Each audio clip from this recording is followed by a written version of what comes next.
So the next guy is Stephen Douglas from Illinois, the Little Giant. He's about I've read 5 foot to 5'4".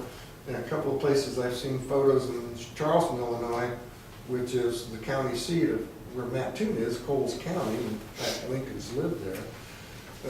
They have life-size statues, and there's Douglas at 5 foot, and there's Lincoln at 6'4". So Douglas is an interesting character.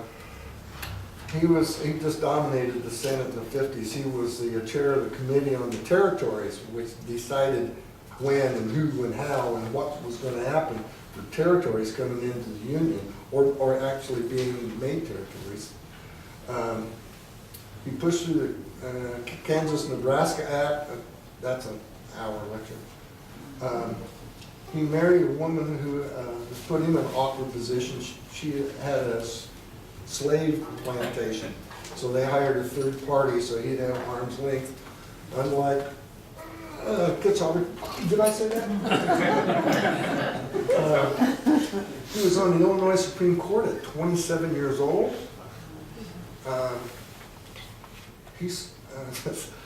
When they had the Lincoln-Douglas debate in Charleston, Illinois, they both stayed in Mattoon, which was is not any longer, I think, the larger town. It's a big town, Charleston. They both stayed there all night before the debate. The next morning, Lincoln got on the train that went to Charleston. The train. Not Stephen Douglas. He had his private car, and behind that was a flat car with a brass cannon to announce his arrival. I'm here. He supported Lincoln wholeheartedly after the 1860 election. He donated, there's another guy, donated the land that University of Chicago was built on. And the greatest story I read in his autobiography is a guy named Stewart, which actually turns out to be another one of Mary Todd Lincoln's cousins or third cousins or something, and was a law partner of Lincoln. But they were running for Congress in 1838. They had this series of debates. And they get back to Springfield for the final debate, and it gets so rancorous, it gets so heated, that Stewart picks up Douglas by the neck. Like that. And didn't shake him and swear at him. He carried him around the square. He probably swear there. And so Douglas got even, he almost bit Stewart's thumb off. Oh. You think politics is tough today? So yeah, Douglas, the Little Giant. He's called Little Giant because he was in a debate with a guy and just destroyed the guy in the debate. And the crowd, with the entertainment then, the crowd picked him up, carried him around, and called him the Little Giant.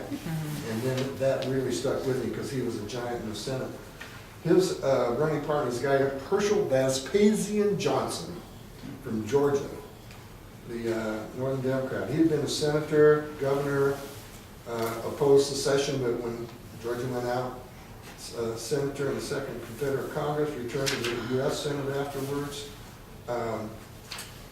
So Douglas's view was popular sovereignty, let people vote on whether the territory of the state, territory, was going to be slave or free.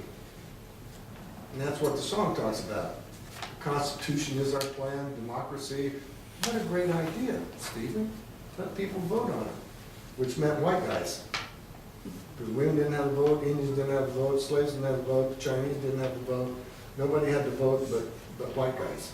So it didn't gain a lot of traction because the free soilers didn't want to compete against free labor, and the slave states didn't want the places to vote free. So his popular sovereignty, as they say today, didn't gain traction. And he had to go on a speaking tour to raise money. But Stephen Douglas, I want to do a couple of songs with Stephen Douglas. This is an old song called Dandy Jim of Carolina. We will raise our glorious banner high.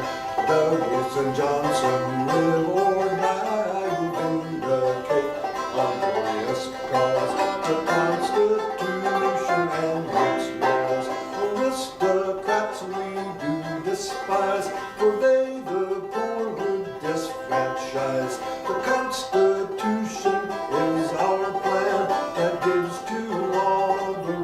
of man.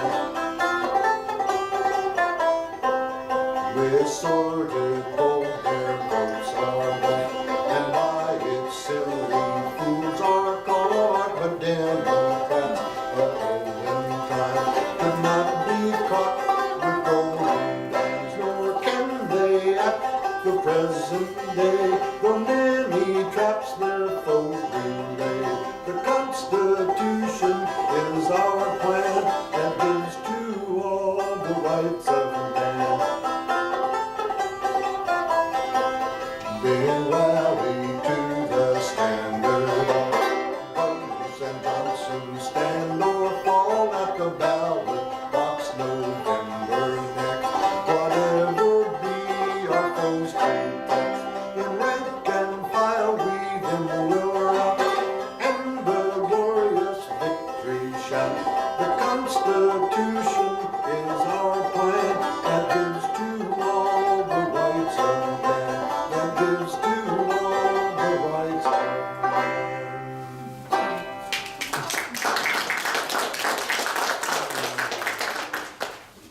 So that's Stephen Douglas' little giant night. I was digging around and stuff, and I came across this. This is to my old Kentucky home, but it says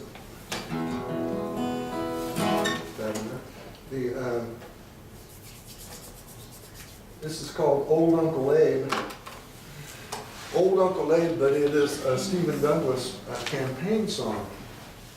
And when I saw this, I thought, man, this is just great. This is a great song. So it's not on a sheet like this. I just printed it off, and I took a copy of that, and I put it in one of my CDs. Later, if you want. I took one of my CDs because I had plenty left, and put these lyrics in, and wrote a letter to Obama and said, "Dear Mr. President, I understand you are." Know that you're a Lincoln scholar and quote him often, and when I found this song and read the lyrics, I thought how apropos it is for the 2008 election. And when you hear the lyrics, you'll know why I said that. So it goes like this.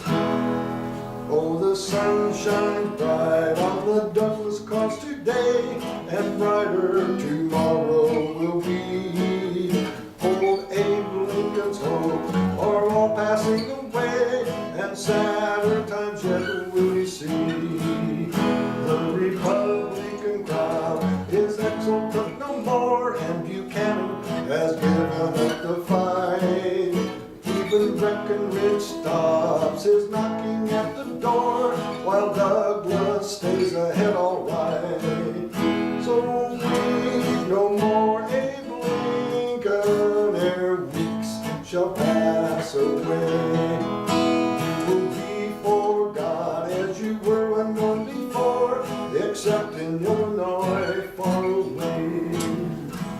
You need hunt no more, for the game is safely stored, and Douglas the victor is found. You'd much better go home, or you only will get blowed if the boys find you hanging around.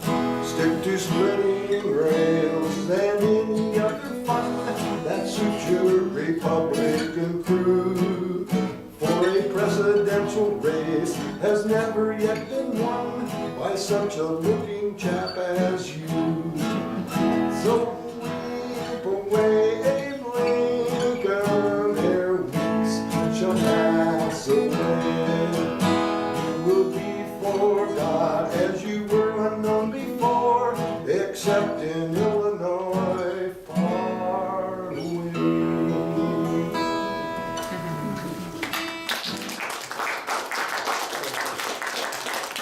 As I tell people, I got a nice thank you card from the President and the First Lady thanking me for my interest, and it was one of only about 10,000 sent out that day. I